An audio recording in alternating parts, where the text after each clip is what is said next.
एक दिन जब रमेश अपनी दुकान से लौट रहा होता है, एक्सीडेंट में उसकी दोनों टांगों में फ्रैक्चर आ जाता है और वो बिस्तर पर आ जाता है। उसे चिंता है कि उसकी दुकान कौन संभालेगा।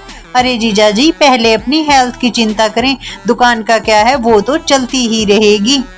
अरे दुकान के भरोसे ही तो हमारे घर का पूरा खर्च करता है, लेकिन आपकी सेहत भी तो जरूरी है। पर हाँ, अगर दुकान बंद रही तो ग्राहक दूसरी दुकानों पर चले जाएंगे और मैं ऐसा नहीं चाहता हूँ। बड़ी मुश्किल से मैंने एक एक ग्राहक को विश्वास और भरोसे के साथ जोड़ कर रखा है।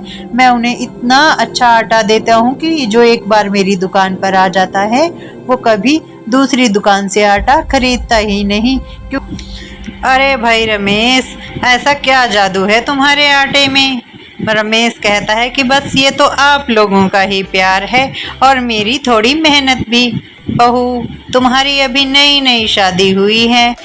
अरे बेटा, दुकान का काम अच्छे से चल रहा है, बहू को भी घुमा ला। अरे माँ जी, अभी कहाँ घूमने की फुर्सत है, बस दुकान पर ग्राहकों की भीड़ थोड़ी ज़्यादा है।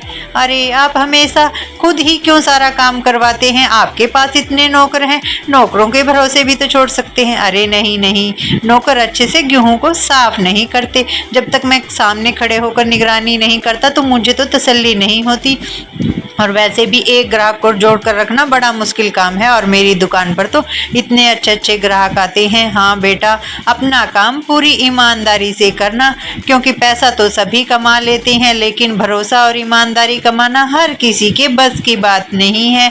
और वैसे भी बेटा, तुम्हारा तो यहाँ पर पूरा हल्ला है, तुम्हारे आटे के आगे तो किसी का भी आटा नहीं फिकता। पूरा गाँव तुम्हारे आटे से बनी हुई रोटियाँ खाता है। औरतें कहते हैं कि जब तक वो तुम्हारे आटे वाली रोटियाँ न बनाए उन्हें तो चैन ही नहीं मिलता। और फिर एक दिन रामू आता है, कहता है कि अरे भैया रमेश, मैं तो दुकान पर गया था, पता चला तुम्हारा एक्सीडेंट हो गया है, अब क्या दुकान बंद कर दोगे? अरे नहीं नहीं, दुकान नहीं बंद करेंगे, अब से मैं सोच रही हूँ माँ जी, क्यों ना मैं दुकान पर जाया करूँ।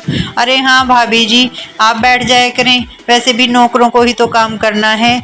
और तभी वो सब सलाह करते हैं कि क्यों ना बहू को ही हम दुकान पर भेज दें जब तक रमेश ठीक नहीं होता, क्योंकि रमेश को तो ठीक होने में 1 महीना लग जाएगा और 1 महीने तक दुकान को तो बंद नहीं रखा जा सकता। बहू, तुम और तुम्हारी बहन दोनों दुकान पर जाओ और देखना, ईमानदारी से काम करना। हाँ हाँ माँ जी, आप चिंता नहीं करें, मैं बिल्कुल इनकी तरह काम करूँगी। हाँ हाँ, और हम तो इनसे अच्छा पैसा कमा कर देंगे। बेटा, पैसा कमाना हमारा मकसद तो है, पर साथ ही साथ भरोसा और ईमानदारी भी होनी चाहिए। मेरे ग्राहकों का विश्वास मत तोड़ने देना। और अगले दिन दोनों बहनें दुकान पर चली जाती हैं। दुकान को खुला देखकर दुकान पर ग्राहक आने शुरू हो जाते हैं और वो कहते हैं कि जब से तुम्हारी दुकान बंद हुई है हमने दूसरी दुकान से आटा खरीदा, लेकिन पसंद नहीं आया। बस आप चिंता नहीं करें, आज से आप हमारी ही दुकान से आटा खरीदिएगा, बस अब आटा जल्दी तैयार हो जाएगा।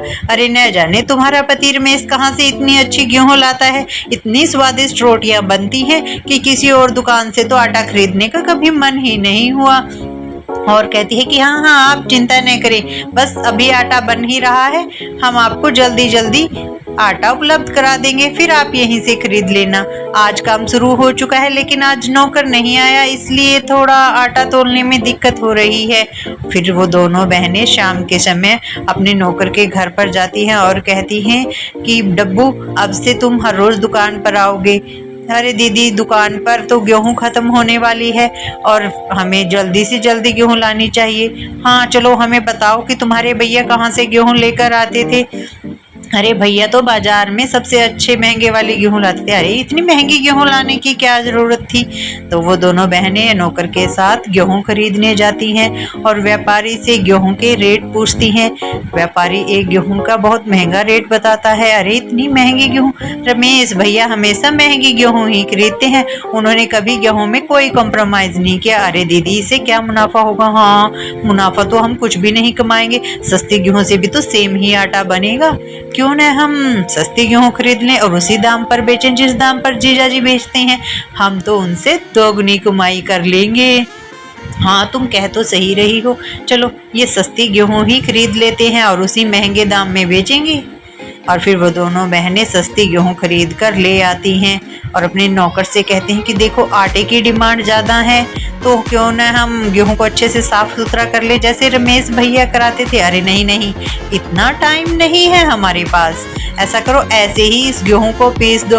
और वैसे भी लोगों को क्या पता चलेगा कि कौन सी गेहूं है, उन्हें तो महंगा आटा ही चाहिए, उन्हें महंगी चीज़ें ही बढ़िया लगती हैं। लेकिन जैसे ही लोग उनसे आटा खरीदते हैं उसके साथ साथ अगले दिन ही आटा वापस करने के लिए आ जाते हैं। अरे बहन जी, रमेश भैया इतना अच्छा आटा देते थे, आपके आटे में तो इतनी किलकर है और इतना काली रोटियां बन रही हैं और खाने में बिल्कुल स्वाद नहीं लग रही, ऐसा लगता है जैसे भूसे की आटे की रोटियां खा रही हूँ। ये कैसा आटा दिया है, हम ना आज से आपकी दुकान से आटा नहीं लेंगे। और ये देखकर रमेश की पत्नी को बहुत बुरा लगता है, हे भगवान ये तो मुझसे बहुत बड़ी गलती हो गई। और फिर वो वापस दुकान पर जाती है और महंगे वाली गेहूँ खरीदने के लिए कहती है कि नहीं नहीं, मैं ये सारी गेहूँ ऐसे ही वापस कर दूंगी, अब से हम भी वही महंगी गेहूँ खरीद कर लाएंगे जो रमेश जी खरीद कर लाते थे। चलो डब्बू तुम मेरे साथ चलो। और फिर हाँ, उस गेहूँ को अच्छे से अपनी आंखों के सामने ही धुलवाऊंगी और अच्छे से साफ करवाऊंगी, फिर वही आटा बनेगा जो रमेश जी बेचते थे। मुझे बहुत बुरा लग रहा है, मैंने ज़्यादा मुनाफे के लालच में अपने पति की दुकान में ग्राहकों का आना ही बंद करवा दिया, ऐसा लालच भी किस काम का। फिर दोबारा उसका आटा बिकना शुरू हो जाता है क्योंकि अब उसने अच्छी गेहूं खरीद ली है। 1 महीने बाद रमेश दुकान पर आकर बहुत खुश हो जाता है।